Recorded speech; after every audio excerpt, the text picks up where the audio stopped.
Bueno, vamos a iniciar este día. Bienvenidos a todos. Quiero comenzar mostrándoles la agenda para este día. Bueno, el aviso que quiero darles al inicio es con respecto al receso.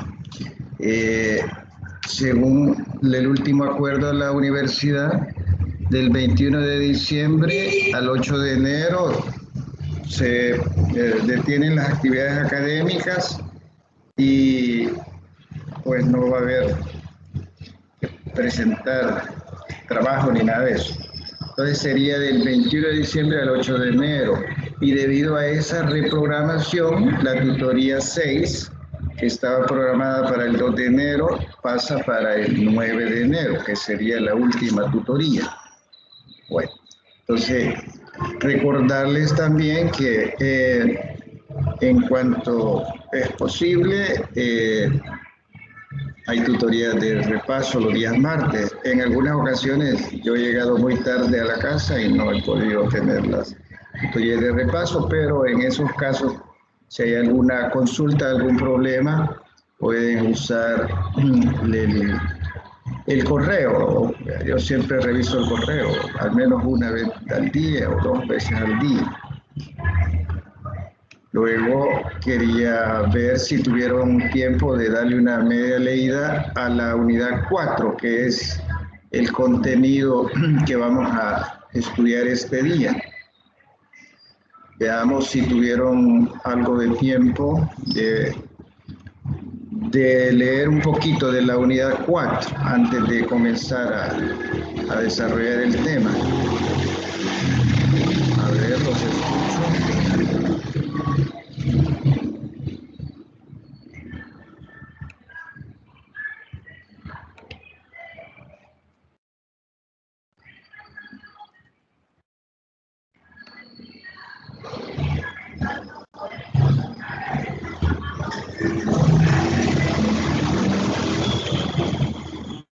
Bueno, hay algún comentario. Vamos a iniciar entonces con el desarrollo de la unidad 4.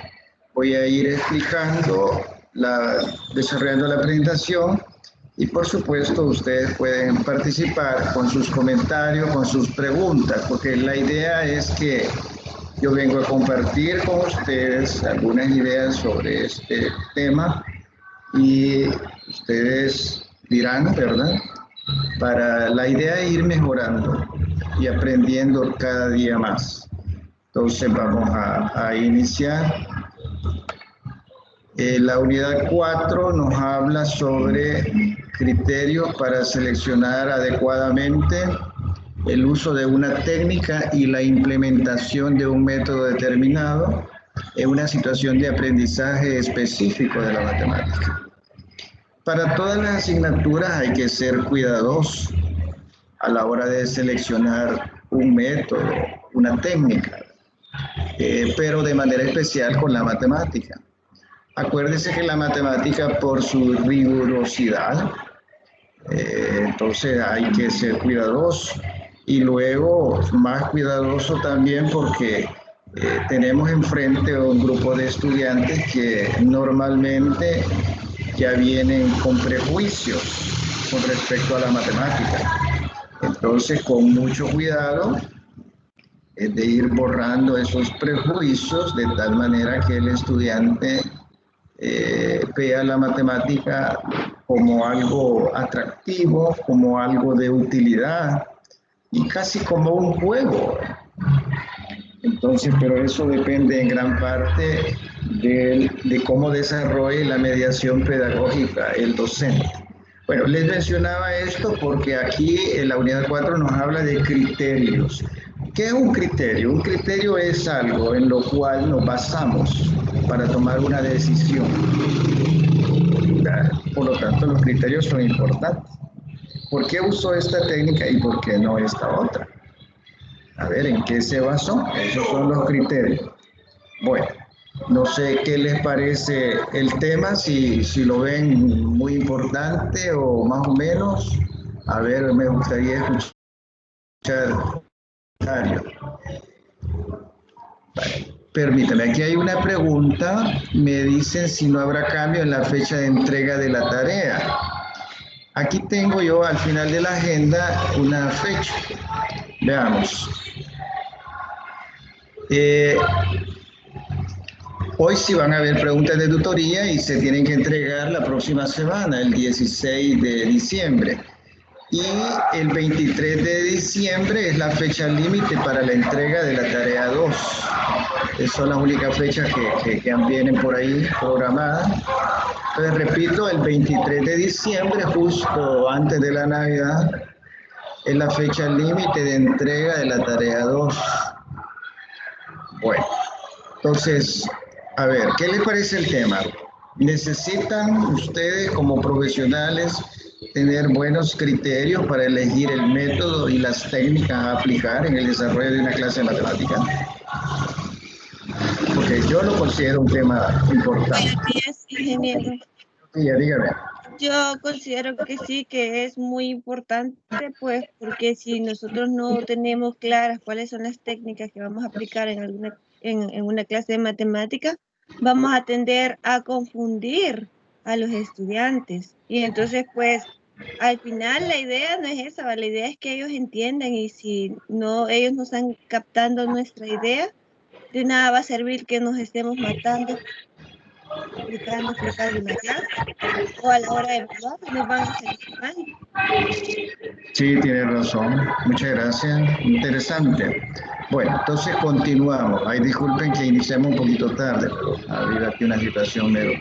Vale, vamos entonces.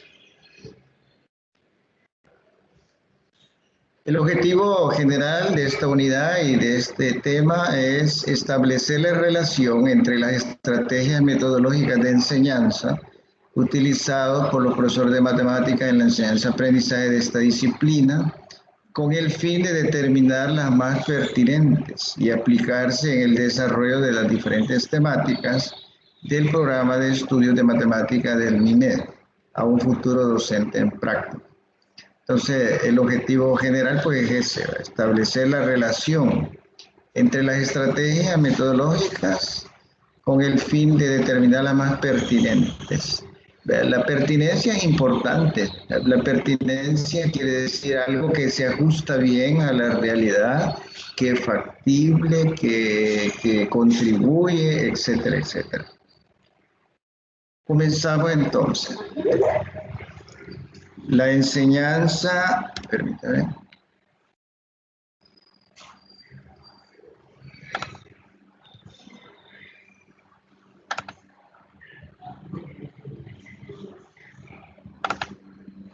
La enseñanza y el aprendizaje son dos caras de la misma moneda. O sea, van de la mano. No es posible tener solo una, ¿verdad? No es posible separarlos, siempre van de la mano, enseñanza y aprendizaje. Nos interesa tanto el que enseña, que debe hacerlo bien, debe saber mediar entre el conocimiento y el estudiante. Y nos interesa también el aprendizaje. Hay unos autores que son bien radicales. Dicen, no hablemos de enseñanza, hablemos de aprendizaje, que es lo que realmente importa. ¿Verdad? El aprendizaje se entenderá como un proceso continuo que se da a lo largo de la vida, que guarda estrecha relación con la manera como un individuo se apropia de la cultura y el conocimiento de una sociedad. Este proceso le debe permitir un eficaz empleo de las herramientas intelectuales de orden cognitivo, procedimental y efectivo para hacer un aporte a la sociedad. El aprendizaje, según este concepto, no es concebido solo como la adquisición de saberes, sino como la reelaboración de estos. Entonces, aquí el aprendizaje se comprende como algo más amplio, como dice que el aprendizaje le debe permitir un eficaz empleo de las herramientas. Es decir, el conocimiento se vuelve de utilidad para la vida diaria de la persona. Y no se trata solo de adquirir el conocimiento, sino de reelaborarlos. Es una forma más amplia de ver el aprendizaje. Y esto es importante, ¿verdad? Porque en matemáticas, la forma tradicional, bueno, doy los pasos a seguir para resolver esto y ya estuvo, ya tengo buenos matemáticos. Ahora la visión es mucho más amplia. El estudiante debe acostumbrarse a resolver problemas. La parte de automatización, la resolución de la ecuación o del problema ya planteado matemáticamente es el segundo paso. El primer paso es el método heurístico. Esa forma sí es importante. Bueno, eso ya lo vimos cuando vimos lo de resolución de problemas. Es importante porque está preparando al estudiante para resolver problemas. Y además le desarrolla el método heurístico. Y permite, después de resolver todo el asunto, comprender mejor los conceptos matemáticos. Según Jimeno Sacristán, los diferentes enfoques de enseñanza que han primado básicamente solo son 4. Número 1, la transmisión de la cultura. Aquí en este primer enfoque, la función del que enseña es transmitir un cuerpo de conocimientos asociado a una disciplina específica. Y punto. O sea, no se complica. Vaya, mire, estos conocimientos son los que debe tener el estudiante. Llego, se los transmito, el estudiante los recibe y ya cumplí. Número 2, entrenamiento de habilidades. Aquí se habla ya del desarrollo de habilidades y capacidades en desmedro del contenido. Se pretende un desarrollo desvinculado del contexto cultural. Entonces aquí, bueno, mire, con tal que pueda hacer esto, lo demás no interesa. Es una forma también un poquito radical, ¿verdad? Porque se le olvida que nosotros somos seres sociales y que está bien tener ciertas habilidades, pero que además necesitamos otras cosas, no solo desarrollo de habilidades. Y el tercer enfoque es el fomento del desarrollo natural, que plantea una visión de desarrollo no intervencionista. La influencia externa distorsiona y envilece el desarrollo natural y espontáneo del individuo. Entonces, este otro enfoque, eso viene más o menos, ya ustedes habrán oído hablar de Celestin Freinet. Celestin Freinet se hizo famoso porque él sacaba a los estudiantes del aula y los llevaba al patio, al jardín, porque él decía que el estudiante para que aprenda debe estar en el ambiente natural, no artificial, que tenga contacto con la naturaleza. Ahora tal vez ya no hablaríamos de contacto con la naturaleza, tal vez hablaríamos de contacto con la realidad. Entonces, Celestin Freinet, a su manera, lo que intentaba era que el estudiante pueda enfrentarse con la vida real, no algo artificial. Y el cuarto enfoque es la producción de cambios conceptuales. Aquí, bueno, tenemos algunas ideas, las estudiamos, las analizamos y terminamos y salen otras ideas mucho mejores, ¿verdad? Ese sería como el cuarto enfoque. Enfoque de enseñanza. O sea, ¿cuál de estos 4 voy a utilizar yo, ¿verdad? Son enfoques. El enfoque, como usted sabe, es bien amplio.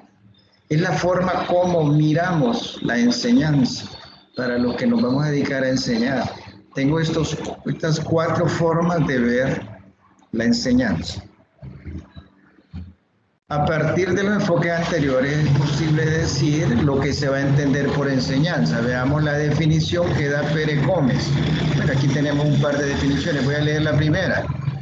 Por enseñanza se entenderá al proceso de integración sistemático, dirigido, que facilita la incorporación del alumno a la sociedad a la que pertenece, proveyéndolo de contenidos, procedimientos y actitudes que le permitan hacer un aporte a su entorno.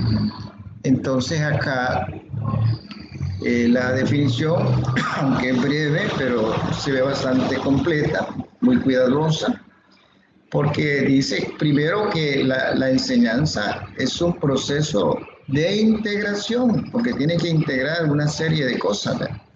Sistemático, es decir, ordenado, no a lo loco, a como salga. Y además dirigido, ¿quién lo va a dirigir? El docente, el mediador. Y que este proceso facilita la incorporación del alumno a la sociedad, porque le está dando los conocimientos de contenidos, procedimientos y actitudes que le van a servir para incorporarse adecuadamente a la sociedad. Entonces es un concepto más amplio de la enseñanza. Es decir, vamos a la escuela, nos preparamos, pero la idea no es quedarse en la escuela, la idea es que una vez que me han capacitado, una vez que he aprendido con la enseñanza que me dieron, yo puedo incorporarme adecuadamente a la sociedad y ser un miembro útil de la sociedad. Es una visión amplia de lo que es la enseñanza. Veamos rapidito el otro concepto. Una experiencia educativa es un acontecimiento complejo. Implica 4 elementos. Primero, el profesor, el que aprende, el currículum y el medio. Ya son 4 elementos. Y están relacionados. El profesor, necesitamos al profesor. Ahora con internet, pues se pareciera como que ya no, pero sí lo necesitamos primero para que nos evalúe, segundo porque nosotros no tenemos la experiencia que él tiene y luego no tenemos a veces los criterios para tomar ciertas decisiones. En cambio el profesor sí las tiene. Y luego el otro detalle es el que aprende. Es importante porque la enseñanza va dirigida hacia la persona que aprende. El currículum es importante. ¿Qué es lo que vamos a enseñar? ¿Qué contenidos son los que la sociedad actualmente exige? Hoy, por ejemplo, pensar en un alumno que no va a aprender a usar la tecnología es algo fuera de la realidad. La tecnología llegó para quedarse y la usa medio mundo. Las señoras del mercado que venden en la calle andan llevando hasta 2 celulares en su delantal con conexión a internet. Y cuando tienen alguna duda, buscar con Google. En la calle, vendedoras. No digamos, para un profesional. Vale. Y el último es el medio, cómo se aprende el medio, o sea, cómo se va a dar la famosa mediación pedagógica. En la base de estas 2 funciones se encuentran 2 procesos, la asimilación y la acomodación, que son básicas en la adaptación del organismo a su ambiente. Mediante la asimilación, el organismo incorpora información al interior de las estructuras cognitivas a fin de ajustar mejor el conocimiento previo que posee. La segunda parte de la adaptación se denomina acomodación. Es el ajuste del organismo a las circunstancias exigentes. Es un comportamiento inteligente que necesita incorporar la experiencia en las acciones para lograr su cabal desarrollo. Entonces, la asimilación es como la primera etapa. Me presentan unas nuevas ideas, me presentan cierto conocimiento, yo lo asimilo, lo adquiero, lo incorporo al conocimiento previo que ya tengo. La segunda parte es la adaptación, que es cuando utilizando ese nuevo conocimiento que se acaba de producir, yo puedo ajustar el organismo a las circunstancias exigentes del ambiente. Entonces, son como 2 etapas. Aprender, en resumen, se concibe a partir de la reestructuración de las estructuras cognitivas internas del aprendiz, de sus esquemas y estructuras mentales, de tal forma que al final de un proceso de aprendizaje deben aparecer nuevos esquemas y estructuras como una nueva forma de equilibrio. Aquí hablamos de la relación dialéctica que se da. Luego mencionan aquí a David Ausberg, un psicólogo norteamericano con la teoría del aprendizaje significativo. ¿Qué es eso de significativo? Porque es una palabra que se usa mucho y no es por gusto. Significativo se refiere tanto a un contenido con estructuración lógica propia, como a aquel material que potencialmente pueda ser aprendido de modo significativo, es decir, con significado y sentido para el que lo internaliza. Va bien, no le demos muchas vueltas. Significativo significa que para la persona que está aprendiendo ese nuevo conocimiento propuesto tiene significado y sentido para él. ¿Verdad? Significado, o sea, significa algo para mí esto.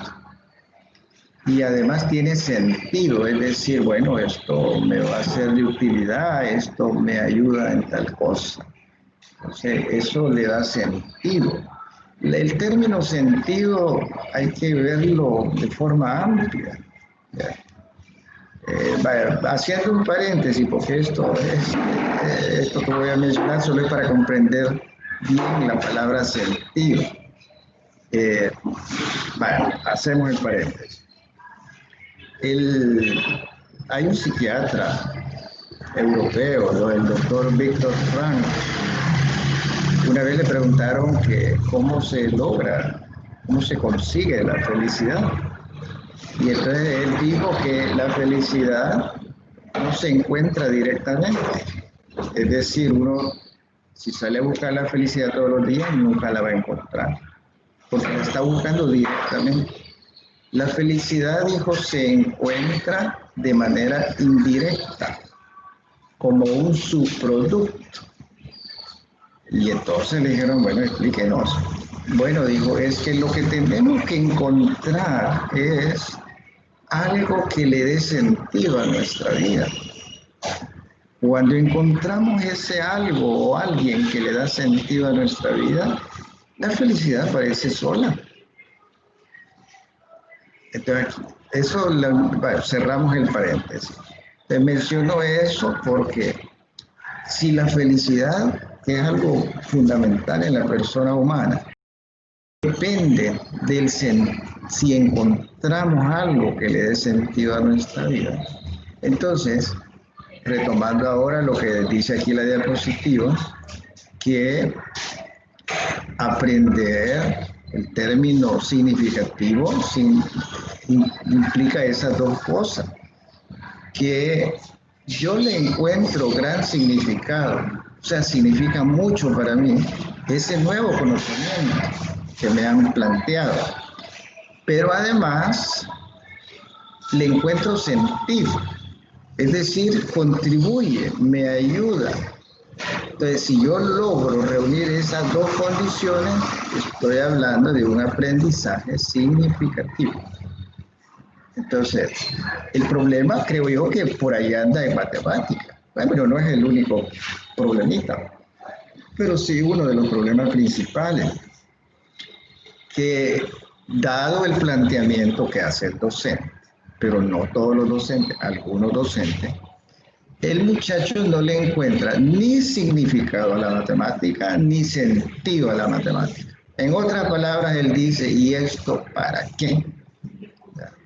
Probablemente el profesor es un buen matemático, pero no supo presentar, porque el profesor por rato debe ser vendedor. Usted vende electrodomésticos, por ejemplo, y yo no necesito electrodomésticos, ni quiero comprar electrodomésticos, pero viene usted como vendedor y me plantea las cosas tan bonitas que yo lo termino comprando, a veces de manera inconsciente. Entonces, el maestro igual, bueno, este muchacho, para él la matemática no significa nada, no le encuentra sentido. Pero yo se lo voy a plantear de tal manera que sí. Va. Bueno, antes de continuar, quisiera saber si está claro entonces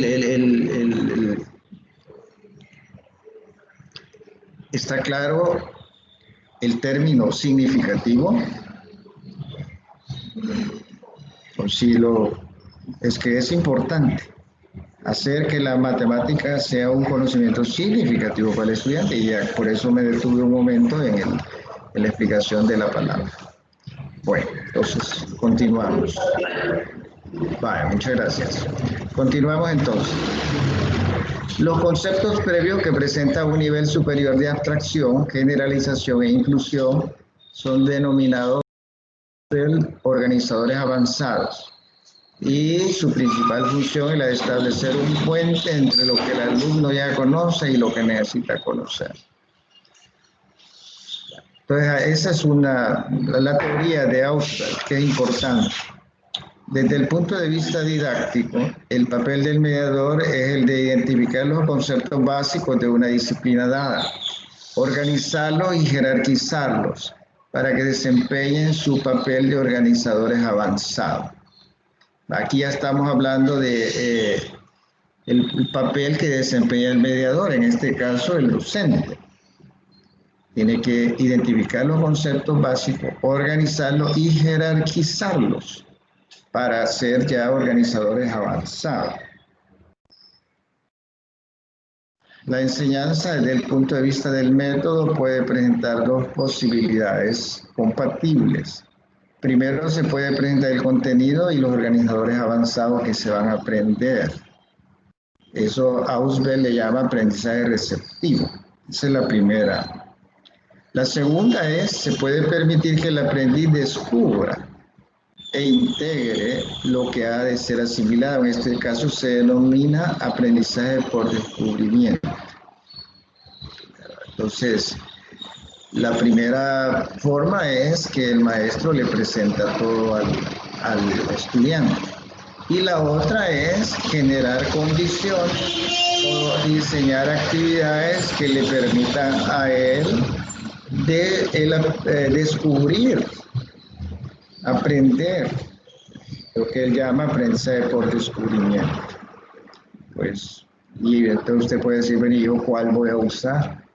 Pues eso depende de muchas cosas, especialmente del tipo de alumnos que tenemos, el tipo de contenido o tema que vamos a desarrollar ese día. Dado que el aprendizaje es significativo, los conocimientos nuevos deben relacionarse sustancialmente con lo que el alumno ya sabe, es necesario que se presenten de manera simultánea por lo menos de condiciones. Hay que ver estas condiciones. Si queremos que haya aprendizaje significativo, hay que cumplir ciertas condiciones. Primero, el contenido que se ha de aprender debe tener sentido lógico, es decir, potencialmente significativo por su organización y estructuración. Vale, eso es lo primero. El contenido es potencialmente significativo.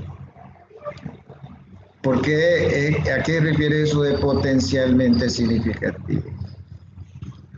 Que si el alumno logra comprenderlo, va a ser de mucha utilidad para él. Entonces, cuando hablamos aquí de potencial, el potencial ahí está, ahí puede estar. El problema no es si está o no está, que si lo vamos a usar o no.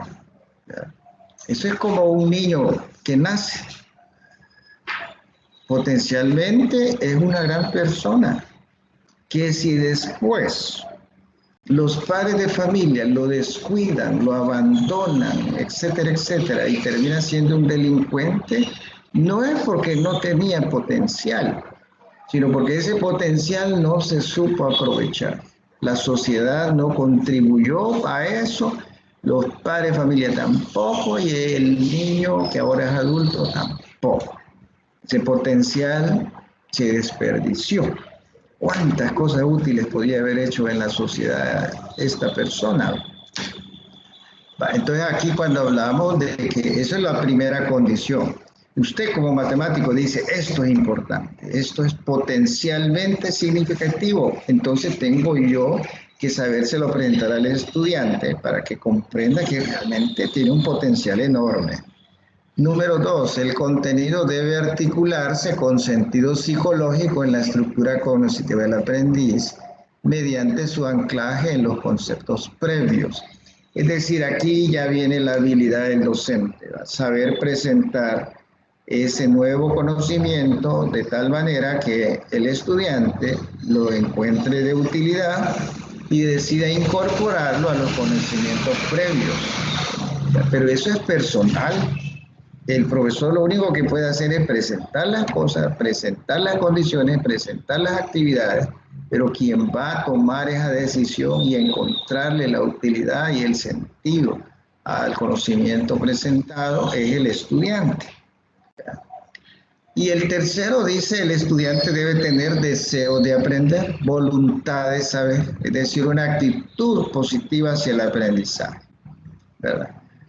Si la persona no llega con deseo de aprender, no se puede hacer mucho por muy brillante que sea el docente. Por eso yo pienso que sería saludable, dependiendo de cómo son los estudiantes que le toquen a usted, sería saludable dedicar las primeras clases, un par de clases, a motivar al estudiante, a explicarle la utilidad de tal manera que a él le den deseos de aprender matemática y que comience a cambiar el cassette, como decimos, ¿verdad? Aquellos prejuicios que él trae, que la matemática es difícil, que la matemática no sirve para nada, ir borrando. ¿Por qué? Porque si lo mantenemos así, bueno, mira, a mí me han mandado a explicar cómo se resuelve esta ecuación, lo demás no me interesa. Y si resulta que el estudiante que está ahí enfrente no tiene deseo de aprender, y mucho menos aprender matemáticas, ahí los dos están perdiendo el tiempo. El estudiante porque no ha llegado a aprender, y el profesor, por brillante que sea, no va a lograr un aprendizaje en el estudiante, por lo menos un buen aprendizaje. Sigamos. Entonces serían esas tres condiciones. Ahora entramos ya con las estrategias de enseñanza, pero antes de entrar ahí, no sé si tienen algún comentario, alguna pregunta sobre esta introducción que acabamos de hacer. Pueden hacerla en este momento.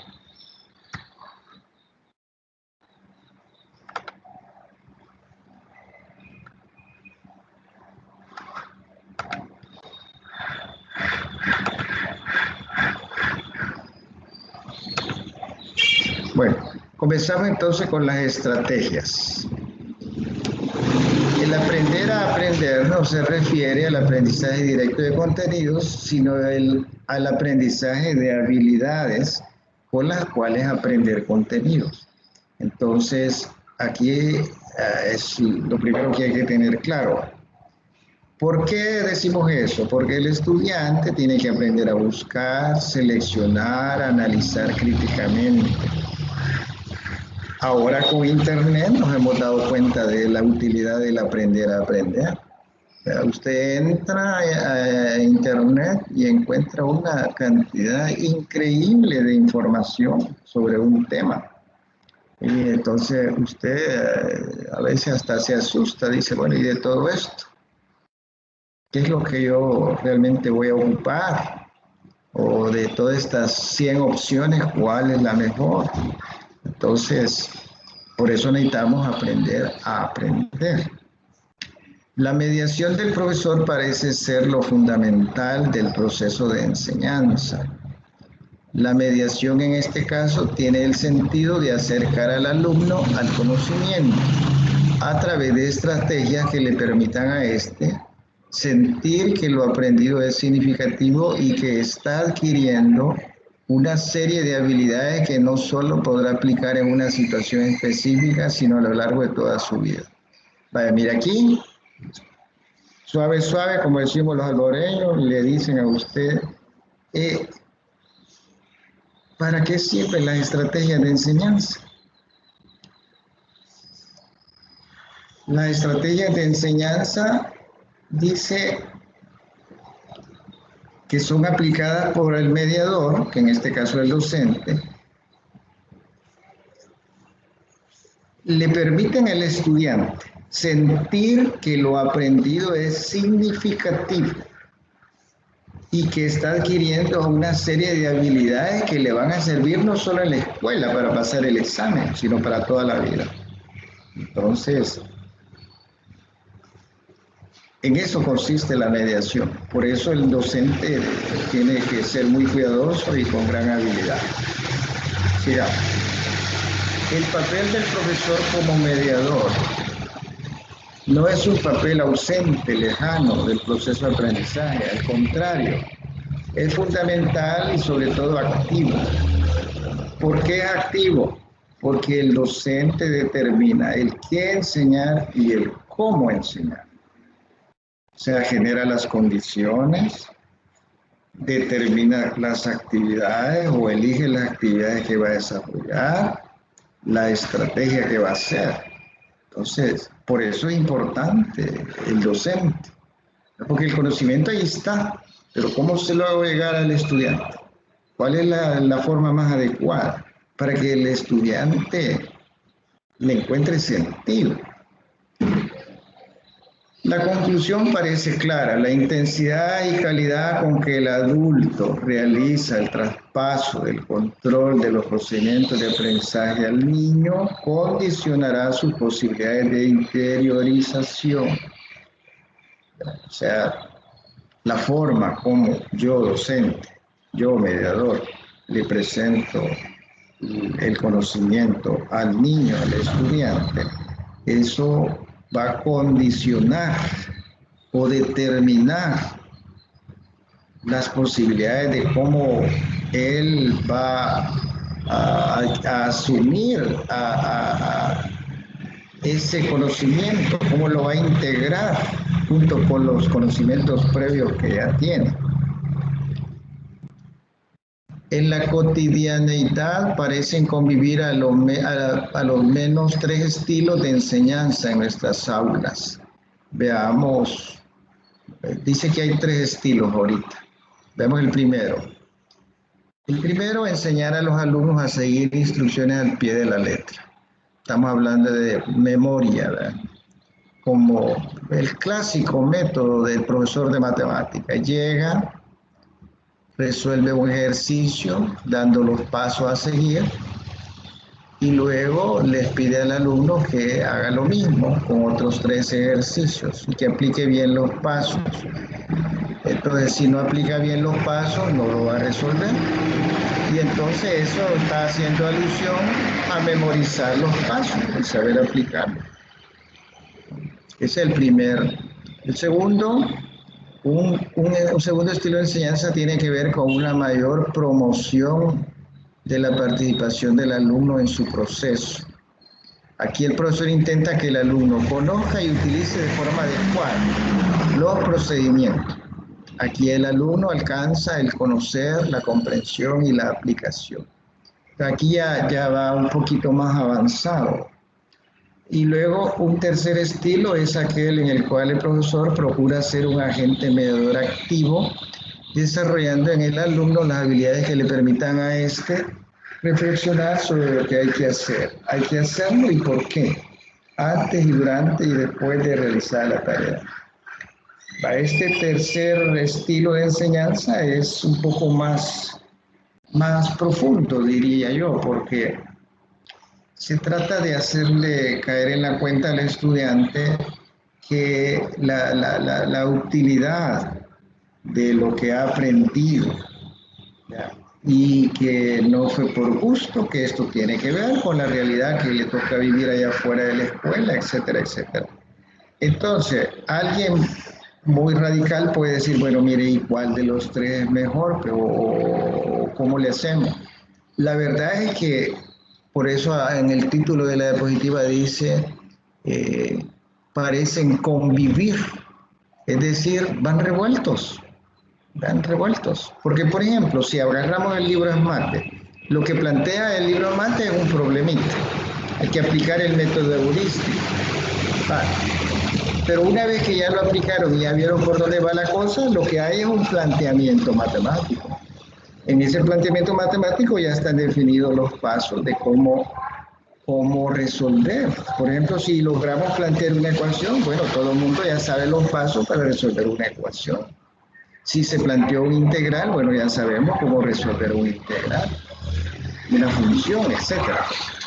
Entonces, y luego el segundo estilo dice que el alumno utilice de forma adecuada los procedimientos curriculares específicos de la tarea en cuestión. Es decir, una combinación. En un momento de la clase podría ser el uno y en otro momento otro y luego el último. Por ejemplo, el número 3, que normalmente se hace al final de la reunión, al final de la clase de matemática. Vemos ahí cuando el profesor hace referencia a cómo integrar esto o qué utilidad puede tener en la vida diaria del estudiante, ¿verdad? Entonces, habrá que ver, ¿verdad? Por ejemplo, si estamos hablando de estadística, si hablamos, por ejemplo, de la moda, la mediana, etcétera, los términos, los conceptos básicos en estadística, pues eso es de utilidad, ¿verdad? Porque lo que representa, lo que simboliza ese término estadístico, me dice mucho a mí sobre sobre las características de un grupo, de una sociedad.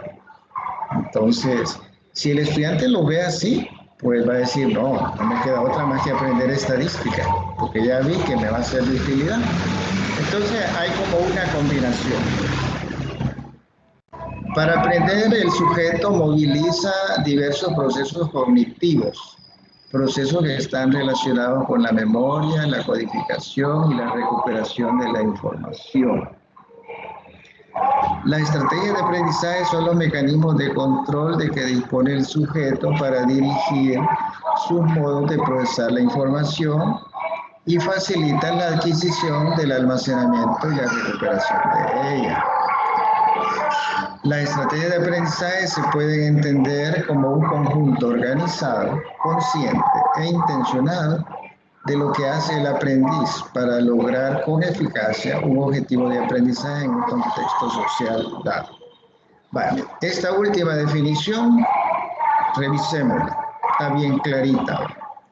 Estrategias de aprendizaje se pueden entender como un conjunto organizado, nada de desorden, consciente, es decir, hay voluntad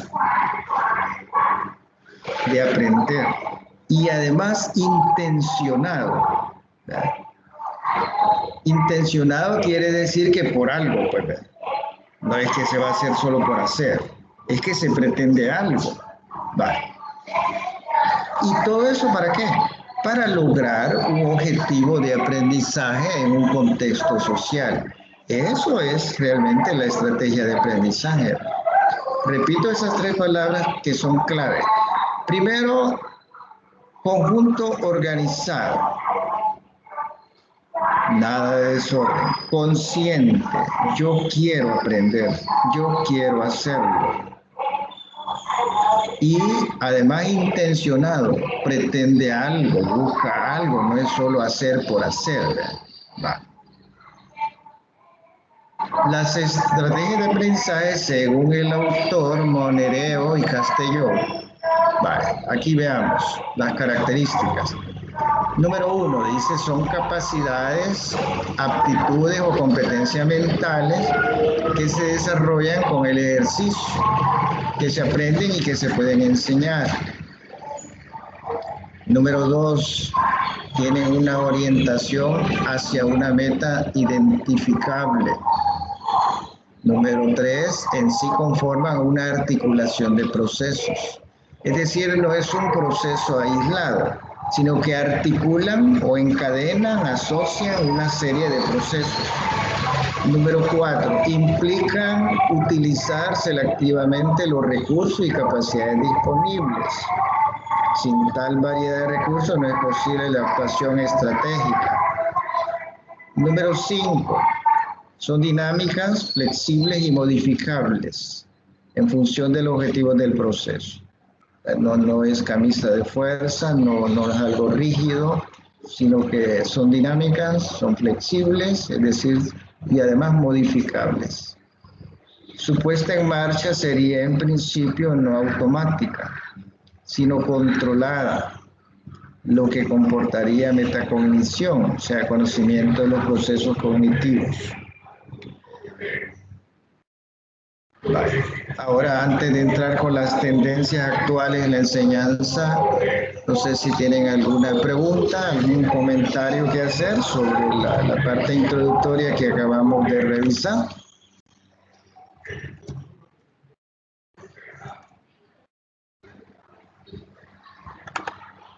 Bueno, no hay preguntas, seguimos.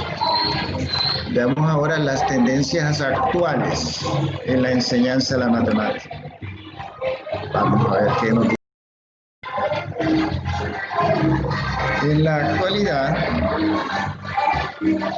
una de las tendencias generales más difundidas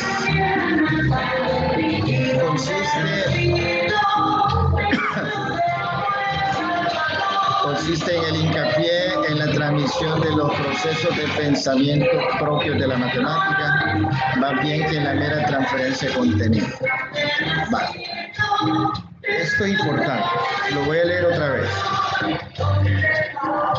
El hincapié en la transmisión de los procesos de pensamiento propios de la matemática. Nos está remitiendo, por ejemplo, a la lógica matemática. La matemática, por su rigurosidad, por su naturaleza, implica ciertos procesos meticulosos que tenemos que aprender.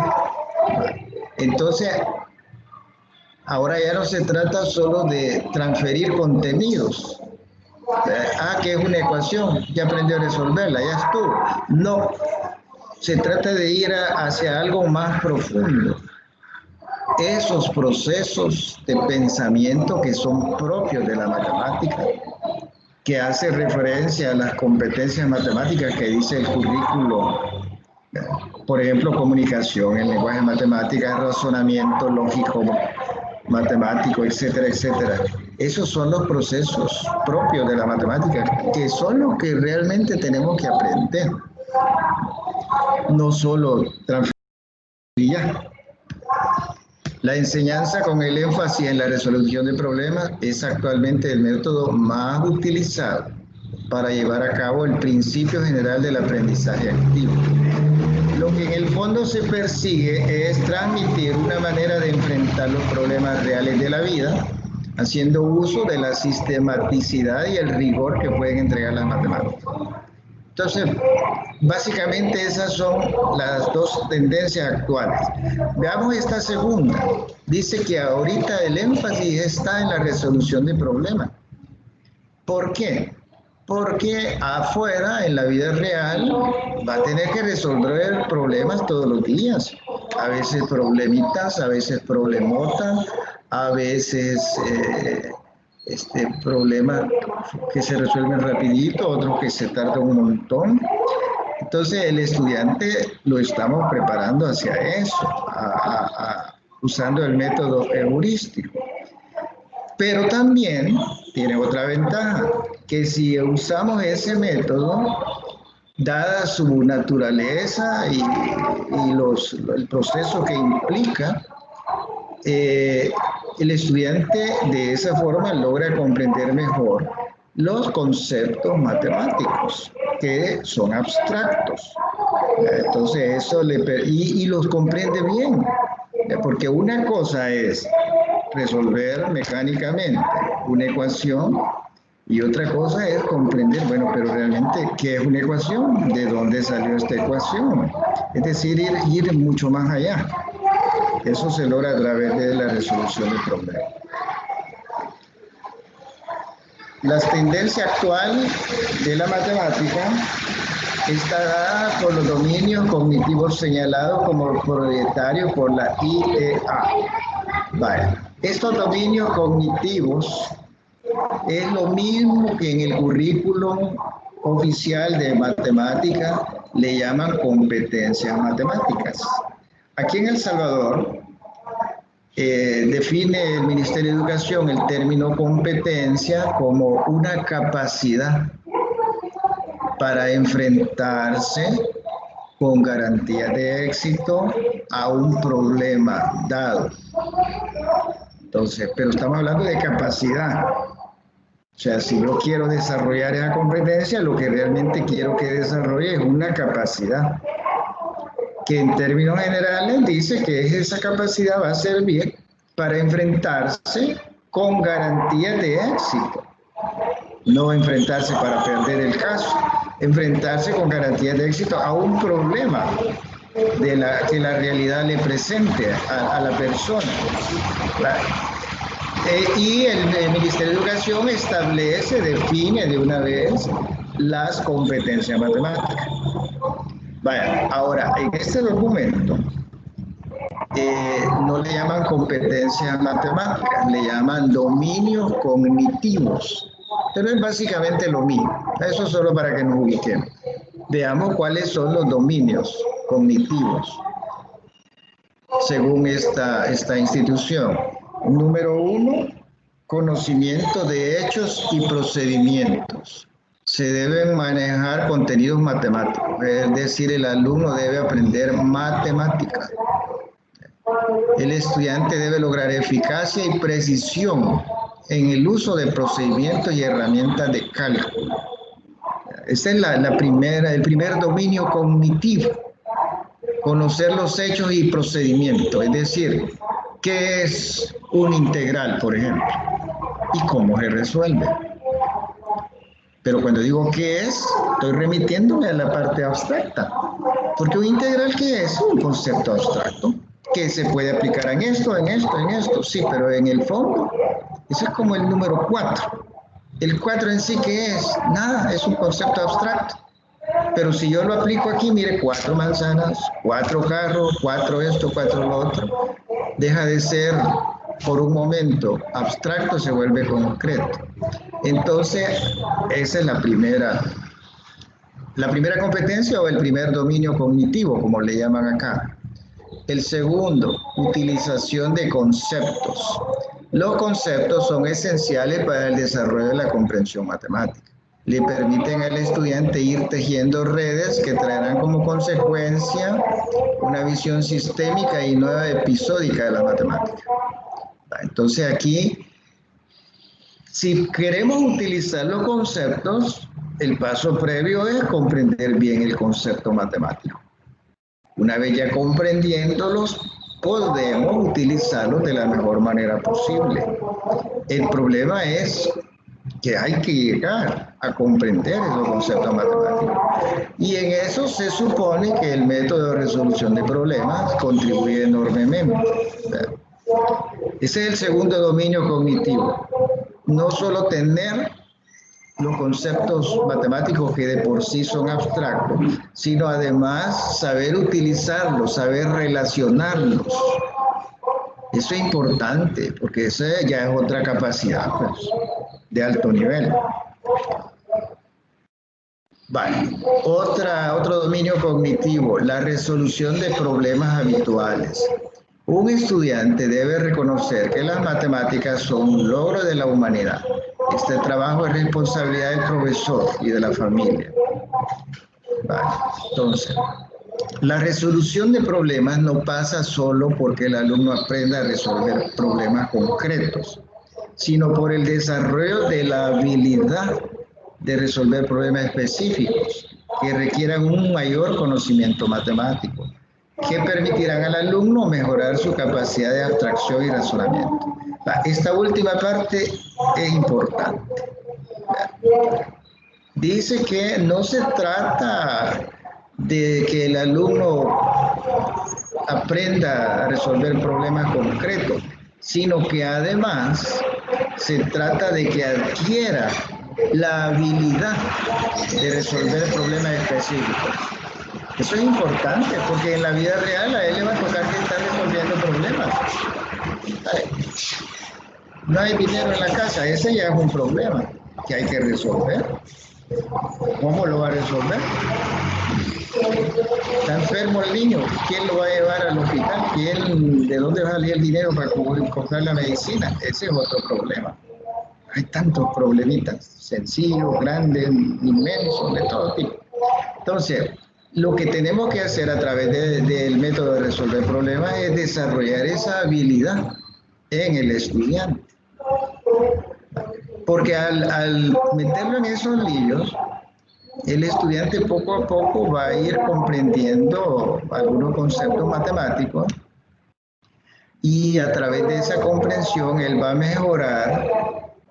A través de esa comprensión y a través de la habilidad que va adquiriendo, él va mejorando, aumentando la capacidad de abstracción y de razonamiento, que no es nada chicha, es decir, es algo valioso.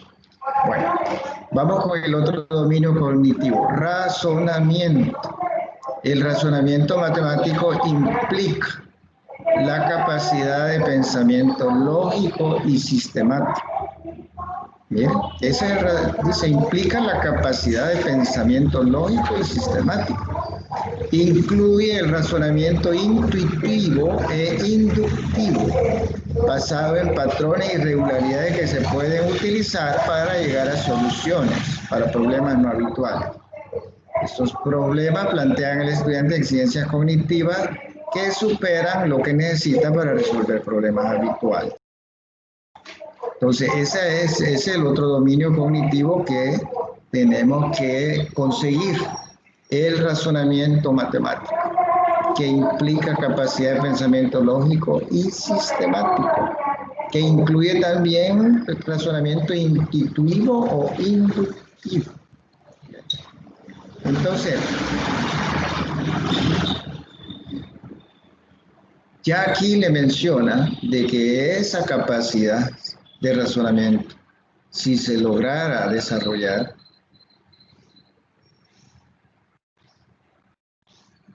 eso supera pues los problemas habituales, ¿verdad? Porque estamos ya llegando a otro nivel de abstracción.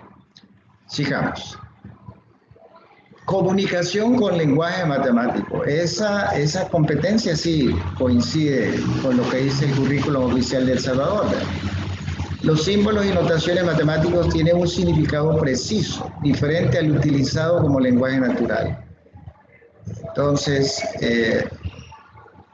es importante adquirir esta competencia porque desarrolla habilidades, conocimientos y actitudes que promueven la descripción, el análisis, la argumentación y la interpretación en los estudiantes. Y el siguiente dominio cognitivo es la aplicación de la matemática al entorno. Es la capacidad de interactuar con el entorno y en él, apoyándose en sus conocimientos y habilidades numéricas. Se caracteriza también por la actitud de proponer soluciones a diferentes situaciones de la vida cotidiana.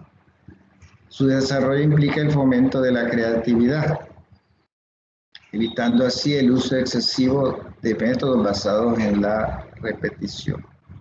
Entonces, este es otro dominio cognitivo importante, ¿verdad? La aplicación de la matemática al entorno. Y es que ahora ni siquiera nos piden opinión, simplemente la aplican, ¿verdad?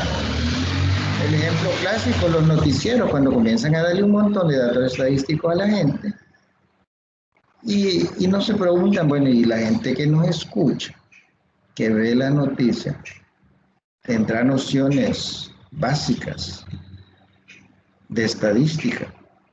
Probablemente alguien que terminó su tercer ciclo medio va a entender, pero imagínense un señor que medio aprendió a leer y que solo terminó el primer grado. Bueno, entonces, ese es otro rollo. Vale. Antes de continuar con esta siguiente parte, no sé si tienen algún comentario, alguna pregunta. Bueno, sigamos entonces. Vamos ahora con la diferencia entre estrategias, técnicas y actividades. Se parecen, pero son diferentes. Se acude al término, bueno, comenzamos con método. Lo más amplio es el método. Como aquí hay jerarquía, ¿verdad? El más elevado es el método. ¿Y qué es un método? Se acude al término método para designar aquellos procesos ordenados de acciones que se fundamentan en alguna área del conocimiento o bien modelos de orden filosófico, psicológico o de carácter ideológico. Se puede decir que con base en un método se parte de una determinada postura para razonar y decidir el camino concreto que habrá de seguirse para llegar a una meta propuesta. Vale, detengámonos acá.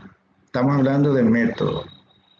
Vale. Primero, que el método dice que son procesos ordenados de acciones que se fundamentan en alguna área del conocimiento o en modelos de orden filosófico, psicológico.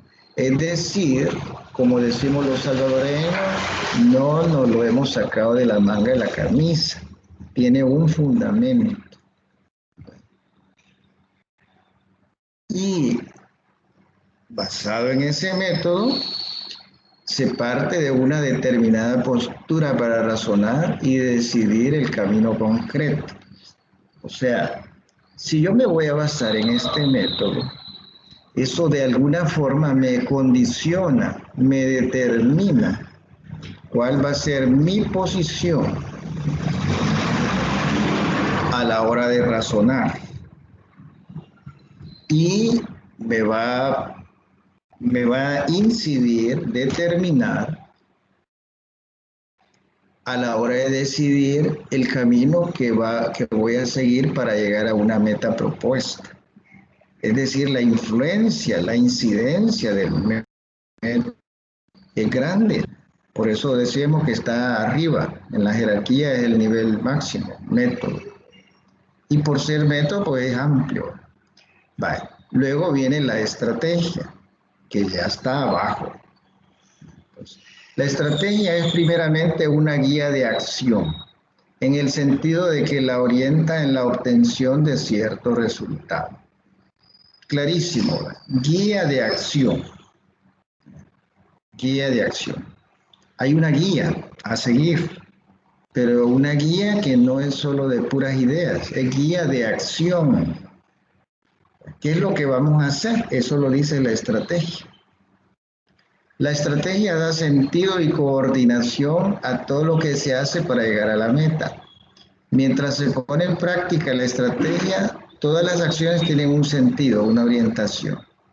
Pero la estrategia debe estar fundamentada en un método. La estrategia solita, pues es huerfanita, no puede caerse.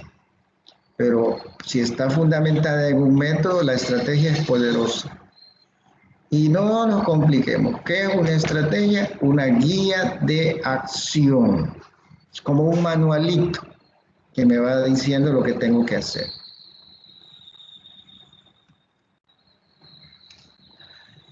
La estrategia es un sistema de planificación aplicado a un conjunto articulado de acciones. Permite conseguir un objetivo, sirve para obtener determinado resultado. De manera que no se puede hablar de que se usan estrategias cuando no hay una meta a donde se orientan las acciones. Si no hay una meta a conseguir, entonces no podemos hablar de estrategia, porque lo que busca la estrategia es eso, conseguir una meta. A diferencia del método, la estrategia es flexible y puede tomar forma con base en las metas a donde se quiere llegar. Ahí hay una diferencia, ¿va? El método ya está definido y no cambia. La estrategia es flexible, puede modificarse, puede acomodarse. Es una gran diferencia entonces. La estrategia didáctica hace alusión a una planificación del proceso de enseñanza-aprendizaje.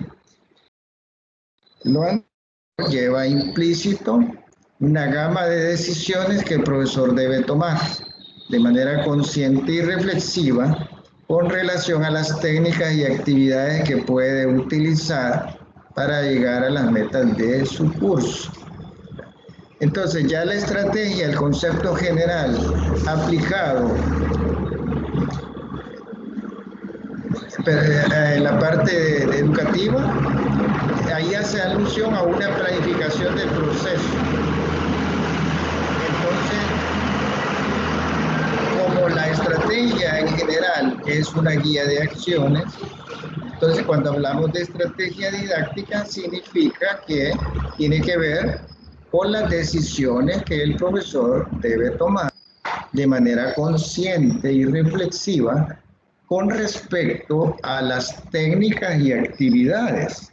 Es decir, ahorita estamos en el segundo nivel. El primer nivel era el método, el segundo la estrategia.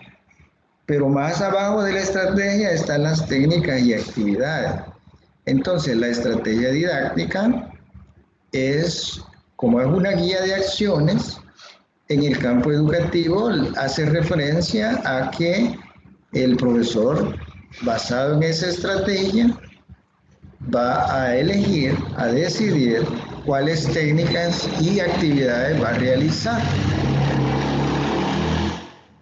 La estrategia didáctica es el conjunto de procedimientos apoyados en técnicas de enseñanza que tienen por objeto llevar a buen término la acción didáctica, es decir, alcanzar los objetivos de aprendizaje. Ahí está.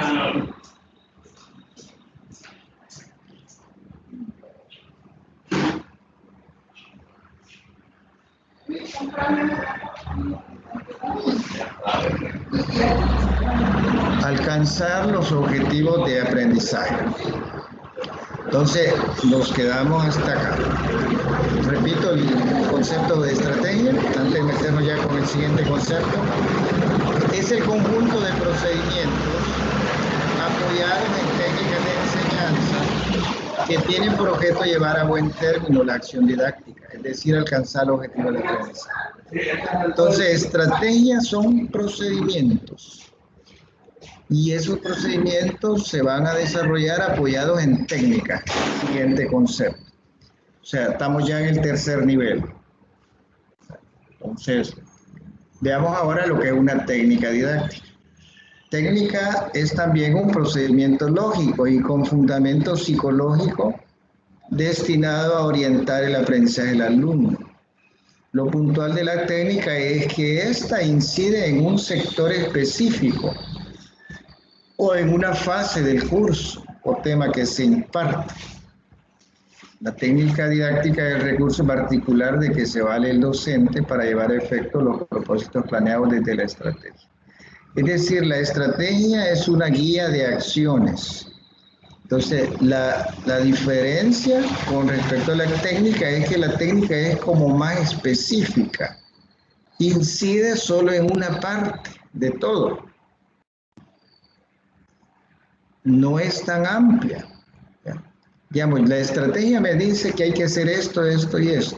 Pero para esta parte de todo ese gran proceso, esta técnica me va a sacar de apuro. Pero en la otra parte probablemente esa técnica ya no cuadra. Entonces, porque la característica de la técnica es esa, el ser muy específica. Para esto me sirve esta técnica, para esto otro ya no. Aunque la estrategia me dice haga esto otro, pero la técnica en alguna parte uso una técnica y en otra voy a usar otra. Esa es la diferencia.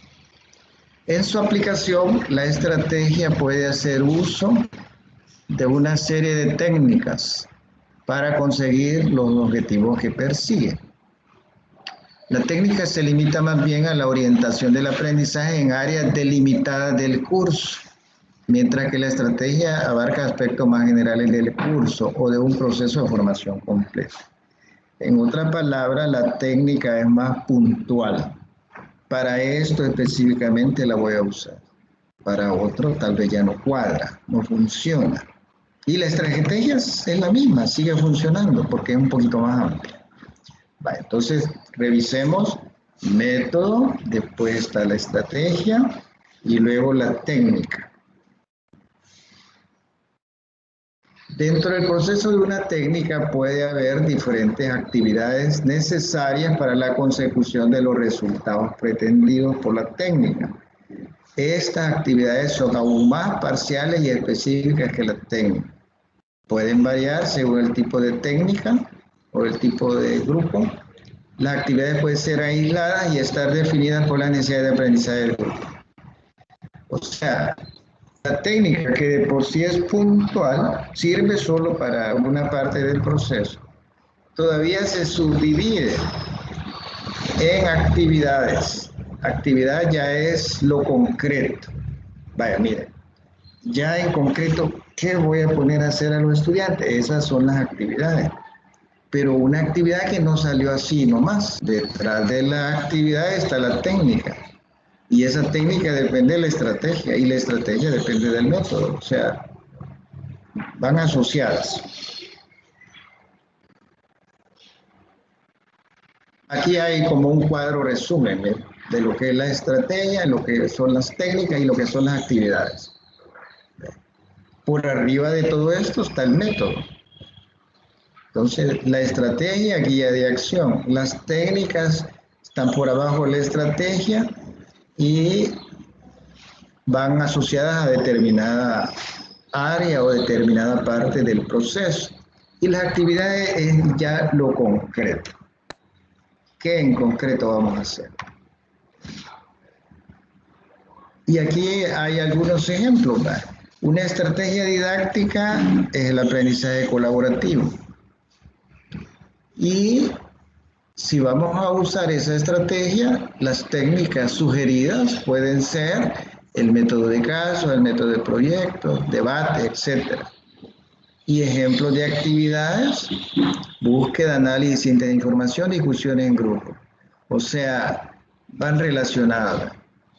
Primero voy a ver qué estrategia voy a usar para poder elegir las técnicas adecuadas y según la técnica que voy a aplicar, así van a ser las actividades que voy a proponer a los estudiantes o que vamos a realizar en clase.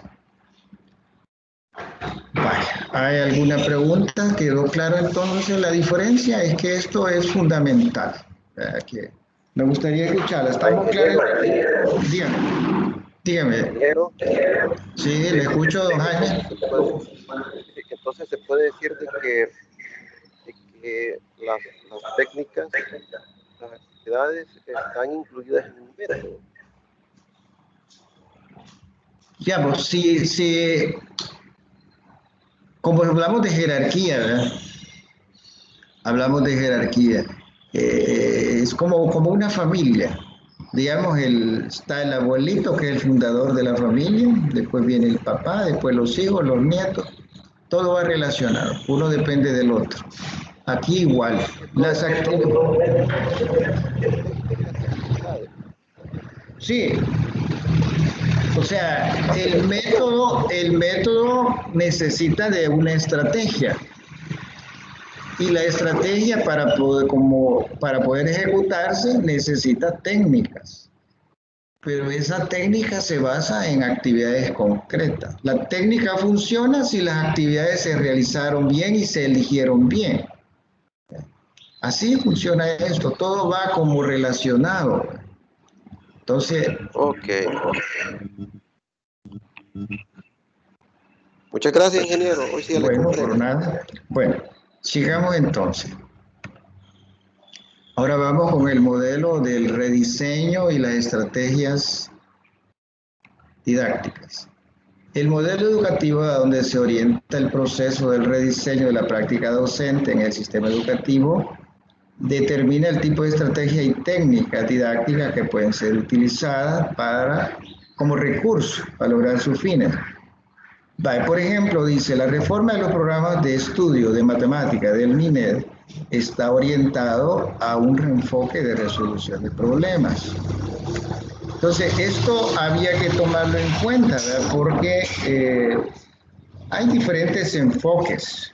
Entonces, pero en el caso específico de El Salvador, el enfoque oficial y que todavía se mantiene, porque el libro en mate lo mantiene, es el de la resolución de problemas. A partir de ahí es que se va a rediseñar todo lo demás.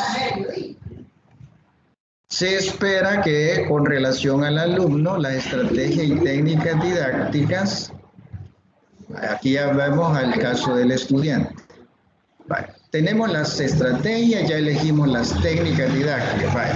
¿Y con el alumno qué? Aquí lo vamos a ver. Vale. Se espera que esas estrategias y técnicas propicien que se convierta en responsable de su propio aprendizaje, que desarrolle las habilidades de buscar, seleccionar, analizar y evaluar la información. O sea, esas estrategias que voy a utilizar, las técnicas que voy a utilizar, deben servir en un primer momento para eso, para que desarrolle esas habilidades del estudiante. Número 2, que asuma un papel participativo y colaborativo, proceso, a través de actividades que le permitan exponer e intercambiar ideas, aportaciones. Número 3, que tome contacto con su entorno para intervenir social y profesionalmente en él. Se comprometa en un proceso de hacer reflexión sobre lo que hace y cómo lo hace y qué resultados logra. Y finalmente, que desarrolle la autonomía, el pensamiento crítico, actitudes colaborativas, destrezas profesionales y capacidad de autoevaluación. Entonces, las estrategias y técnicas que elijamos deben contribuir a eso. Si el alumno logra eso, la estrategia y la técnica fue un éxito, la elegimos bien, etcétera, etcétera. En el modelo educativo planteado por el rediseño, no olvidemos que el modelo es la resolución de problemas. El papel del profesor se diversifica, siendo sumamente importante dos funciones que se llevan a cabo en dos momentos.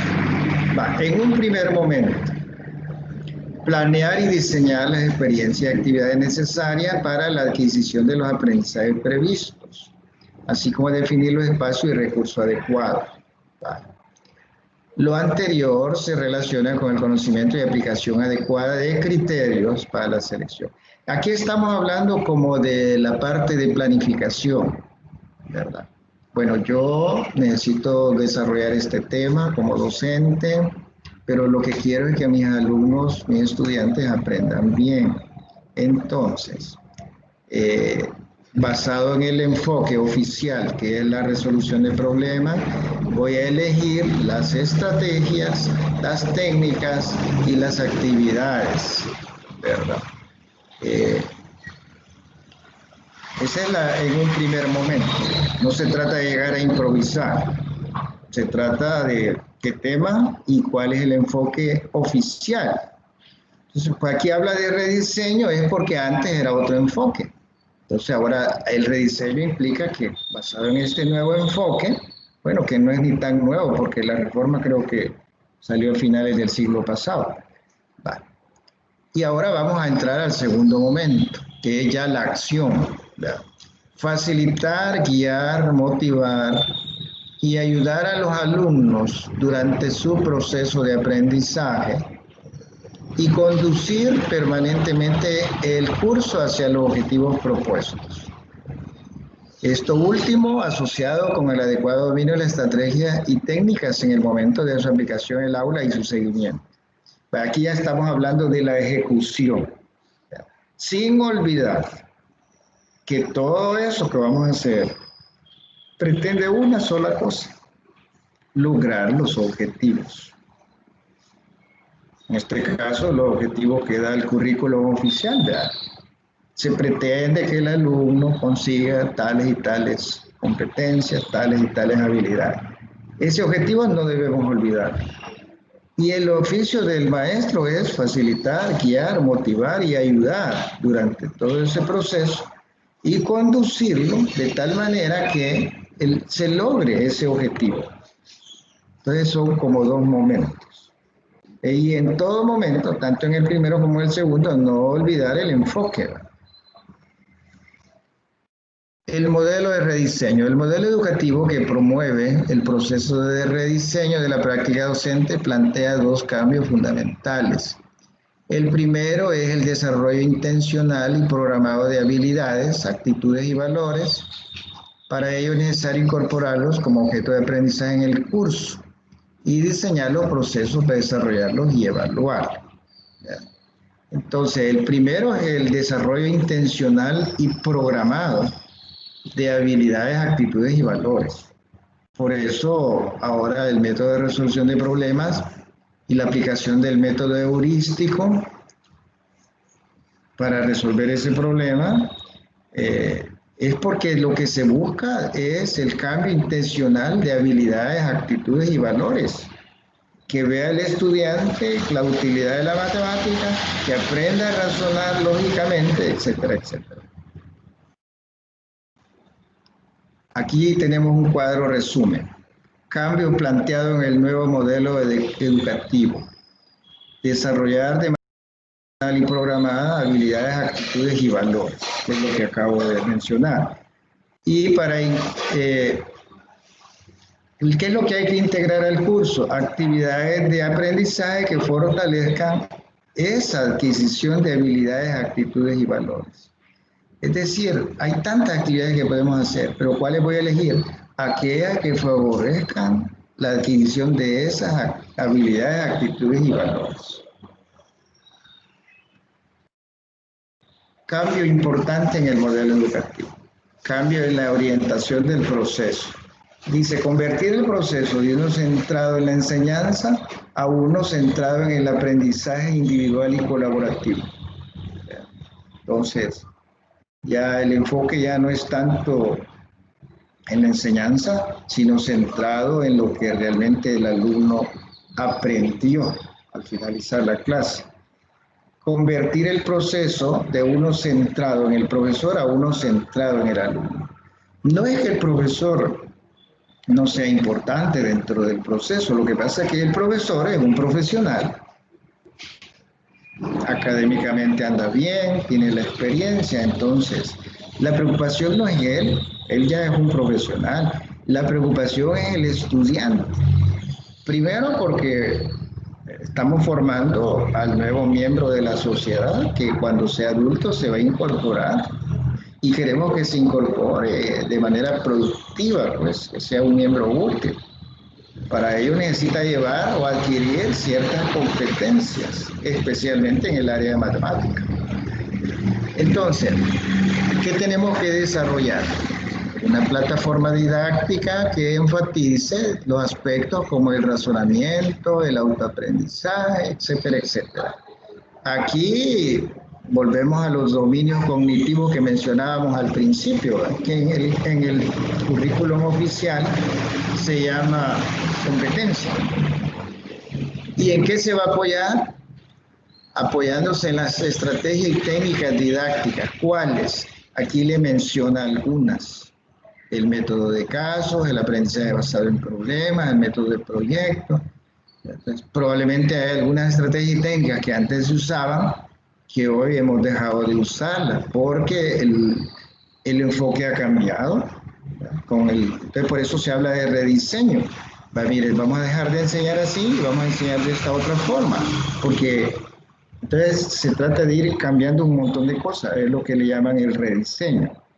Que eso lo planteó la reforma que hizo el MINED a finales del siglo pasado y que la ha retomado ampliamente y ya más específica en los libros de la colección Esmate.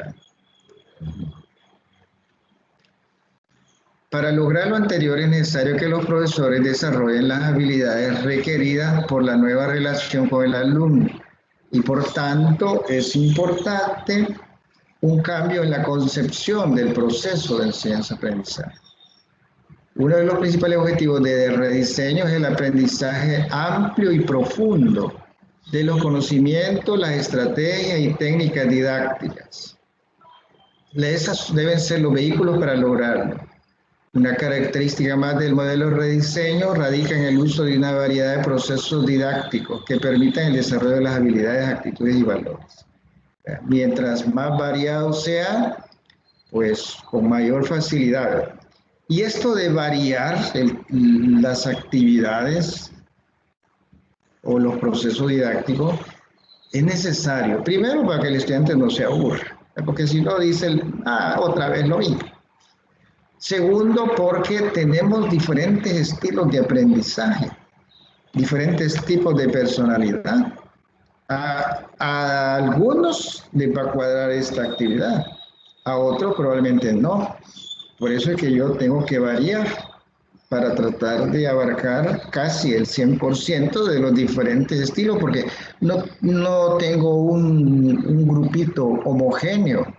Al contrario, es un grupo heterogéneo, cada uno es cada uno y yo tengo que atenderlos a todos. Entonces, la variedad no es tan por gusto. Al utilizar diferentes estrategias y técnicas didácticas, el aula se transforma en un lugar donde se realizan 3 actividades de gran importancia. ¿Cuáles son? El profesor comprueba si se han adquirido los conocimientos y en qué nivel, ¿verdad? Si aprendieron mucho, poco, bastante. Y lo debe saber al finalizar la clase. El profesor amplía la información y eleva el nivel de conceptualización para que los conocimientos se adquieran con mayor profundidad. En la recapitulación que hace al final de la clase, cuando él explica la utilidad de eso en la vida diaria, lo que se pretende es que se adquieran conocimientos con mayor profundidad. Los alumnos, mediante su interacción, desarrollan habilidades, actitudes y valores muy importantes para la convivencia en sociedad. Esa es otra ganancia. Vale. Entonces, antes de entrar a la última parte, que yo creo que nos queda chance todavía de verla, si hay algún comentario, alguna pregunta. Vale. Si no, pues entramos a la última parte porque después les tengo que dar las preguntas de la tutoría, que hoy sí hay preguntas. Vale. Criterios. Criterios para la selección de estrategias. Criterio, como repito, es aquello en lo cual yo, docente, me voy a basar para elegir cuáles van a ser las estrategias y técnicas didácticas que voy a utilizar en el aula. El primer criterio, la validez, se refiere a la congruencia respecto al objetivo, es decir, a la relación entre actividad y conducta deseada. Debe haber ahí una congruencia. ¿De qué me sirve realizar esta actividad, por bonita que sea, si no me está ayudando en nada a lograr los objetivos y a conseguir esa conducta que espero del estudiante? Una actividad es válida en la medida en que posibilite un cambio de conducta o mejora personal del sujeto en búsqueda de ese objetivo. Entonces, ese primer criterio es importante, no hay que olvidar. Número 2, la comprensividad, también en relación con el objetivo. Se refiere a si la actividad lo recoge en toda su amplitud, tanto en el ámbito de cada objetivo como del conjunto de todos ellos. Entonces ese es el segundo criterio. Si yo realizo estas actividades, ¿será que con este tipo de actividades yo logro avanzar en el logro de los objetivos? Porque esta actividad es tan amplia, tan completa, que me abarca un montón de cosas. Otro criterio, variedad. Es necesario porque existen diversos tipos de aprendizaje, que es lo que mencionaba. El grupo no es homogéneo, es heterogéneo. Y si usted solo el mismo tipo utiliza todos los días, primero va a aburrir a los estudiantes. Y segundo, que usted está enfocándose en cierto tipo de estudiante. Y los demás, a los demás no le está dando la atención debida. Entonces, si usted tiene variedad, bueno, la actividad de ayer iba enfocada a este estilo de aprendizaje, pero como es otra actividad, esto va enfocado a otro estilo. Y así usted no descuida a nadie del grupo. Número 4, la adecuación se refiere a la adaptación a las diversas fases del desarrollo y niveles madurativos del sujeto. Es decir, las actividades propuestas, la estrategia utilizada, hay que tomar en cuenta pues el nivel, la edad de los estudiantes, ¿verdad? No voy a poner yo a jugar con granitos de maíz alumnos de tercer año de bachillerato. Tampoco. Pero sí, los niños de primer grado felices con sus granitos de frijol, de arroz, para aprender los números. Número 5, relevancia o significación. Está relacionado con la posibilidad de transferencia y utilidad para la vida actual y futura. Este número 5 es importante. Si realizamos esta actividad, ¿será que esta actividad va a ser de utilidad en el futuro para su vida de adulta o cuando le toque enfrentar situaciones delicadas? Una actividad es más gratificante que otra si cumple con todo esto. Veamos un par. Permite realizar la actividad y reflexionar. Asigna a los estudiantes papeles activos. Entonces aquí, estos son criterios, ¿verdad? Cuando una actividad es más gratificante que otra. Todas son actividades, pero hay unas que son más gratificantes, le agradan más a los niños. Y aquí hay criterios que los pueden estudiar con más cuidado más después. Aquí hay otros criterios. Primero, claridad en la intención. ¿Verdad? ¿Para qué? El número 2, adecuación a las características y condiciones del grupo, que ya las mencionamos. Conocer y dominar los procedimientos. Y número 4, adecuada inserción del ejercicio en la planeación.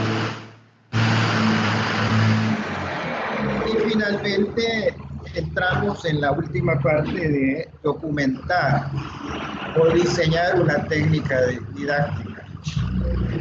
Entonces, aquí le dan como algunos elementos que hay que tomar en cuenta. Primero dice, debe desatar la actividad. La principal atadura para innovar se encuentra en las actitudes. Entonces, primer paso, cambiar esas actitudes. ¿Cómo? Ahí está el arte. Número 2, determinar con claridad el objetivo. ¿Qué se pretende lograr? Proponer actividades factibles, es decir, si lo que vamos a necesitar es un simulador de vuelo, pues a lo mejor esa actividad no es factible. Bonita, pero no la puede hacer, no tiene un simulador de vuelo. Desarrollar el procedimiento. Para la estructuración de procedimientos se recomienda llevar el registro de estos aspectos que son importantes. Entonces habrá que revisarlo con cuidado para elegir esos procedimientos.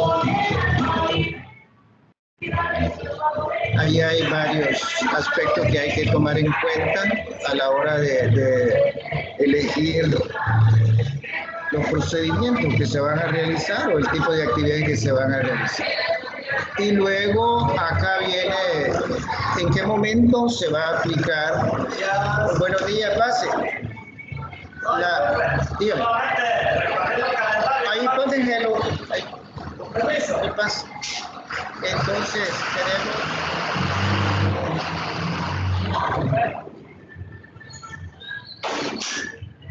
tenemos 3 momentos.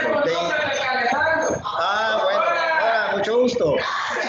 Gracias. Bueno, pues, el primero de inducción como inicio, luego los de proceso, que es cuando ya estamos en el desarrollo de la clase, y el último momento es de análisis e integración. Aquí le dan un formato cuando usted quiere documentar, ¿verdad? Aquí en El Salvador no tenemos mucha cultura de documentación y la verdad es que es importante. A veces uno escucha a docentes decir, mire, yo tenía un grupito que ni para atrás ni para adelante, pero apliqué bien esta técnica y miren, el grupo cambió. Vaya, bonita, un caso de éxito, pero si yo le digo cómo le hizo, me puede mostrar ahí el archivo donde va documentado cómo le hizo para que yo, profesor, pueda aplicarlo. Y resulta que no tienen nada. Entonces, ese es un grave problema aquí en El Salvador, porque sí hay casos de éxito, pero no están documentados. Bueno, entonces, debido al tiempo ya nos quedaron, casi terminamos, nos faltaron un par de diapositivas, pero como esto va a estar en plataformas, ustedes la pueden descargar y terminar de verla. No sé si tienen algún comentario, alguna pregunta antes de mostrarles las preguntas de esta tutoría. Recuerden que las preguntas que les voy a mostrar deben estar publicadas en la plataforma a más tardar el 16 a medianoche, o sea, la otra semana. Vale, veamos cuáles son esas preguntas. Las voy a leer despacio, voy a hacer un pequeño comentario y si usted puede, haga una captura de pantalla para que las tenga ahí a mano. Voy a tratar de ampliar para que se vea porque es letra pequeña. Son 3 preguntas, hoy no hay mucho. Vale. Primera pregunta, ¿qué elementos deben tomarse en cuenta al momento de aplicar una técnica? Dentro de la diapositiva, ahí hay una que menciona eso específicamente. ¿Qué elementos yo, docente, debo tomar en cuenta al momento de aplicar una técnica? Eso es importante. Usted va a revise la presentación o revise su material que bajo de plataforma y basado en eso. ¿Verdad? Pero mi sugerencia es que no se limite solo a dar la lista de elementos, que haga cualquiera de las dos cosas. Una es ir comentando un poquito sobre cada elemento, o si no, da la lista de los elementos y al final de una opinión, ¿verdad? Por ejemplo, decir, mire, esta respuesta es importante por tal y tales cosas, ¿verdad? Le da más profesionalismo a la respuesta. Número 2. ¿Qué estrategia utilizaría para enseñar sucesiones aritméticas? Y la 3, que va relacionada también, ¿qué técnica utilizaría para enseñar sucesiones aritméticas? Solo un breve recordatorio para los que ya hace tiempo cursamos esto. Una sucesión es aritmética cuando cada término se obtiene sumando un número al término que le precede.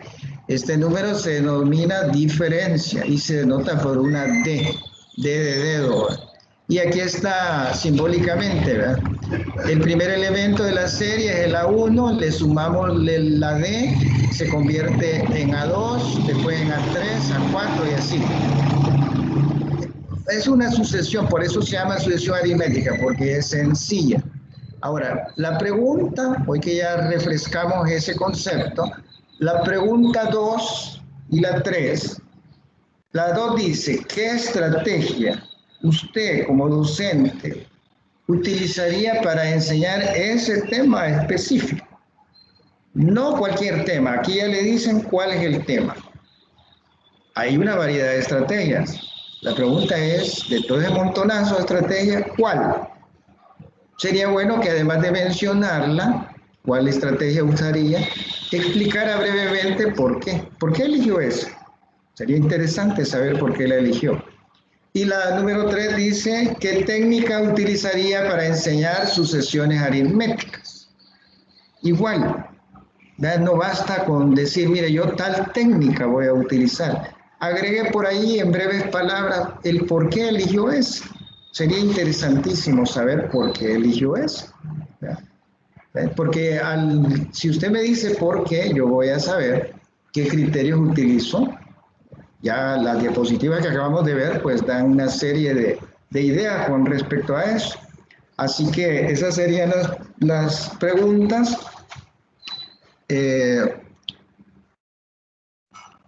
Hagan captura de pantalla para que las tengan. Son 3 preguntas interesantísimas. Yo estaría con esto prácticamente cerrando, porque sé que ustedes a lo mejor tienen otras actividades, yo también tengo otra reunión. Así que si no hay comentarios, no hay preguntas, yo estaría terminando esta presentación. Les agradezco mucho y cualquier duda, cualquier cosa, pues ustedes me escriben al correo, lo suben en plataforma o en caso de que sea urgente, pues ya tienen mi número para que me manden por WhatsApp. Entonces, si no hay preguntas, terminaríamos acá. Muchas gracias.